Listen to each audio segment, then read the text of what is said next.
మంచిర్యాల జిల్లా బెల్లంపల్లిలో పోలీసులు తనిఖీలు నిర్వహించారు. గంజాయి నిర్మూలనపై పోలీస్ సిబ్బంది ప్రత్యేక దృష్టి సారించారని వన్ టౌన్ సీఐ శ్రీనివాసరావు తెలిపారు.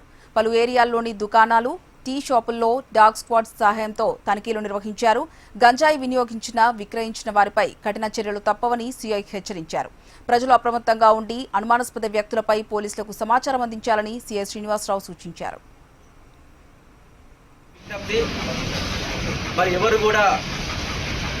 గాంజా వ్యసనాలకు బానిసలు కాకుండా కోరుకుంటున్నాము.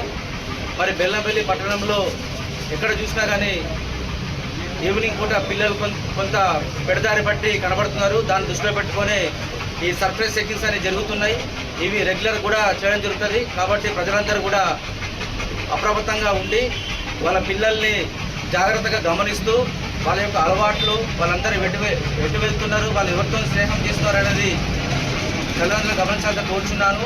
మరి ఇటువంటి చెకింగ్స్ అన్ని కూడా రెగ్యులర్గా బెల్లంపల్లి పట్టణంలో రెగ్యులర్గా చేస్తూ ఉంటాము. ఎవరి మీదైనా అనుమానం వచ్చినా కానీ, గాంజా తాగుతున్నారని అనుమానం వచ్చినా, మాకు ఎవరైనా ఫిర్యాదు చేసినా కానీ వాళ్ళ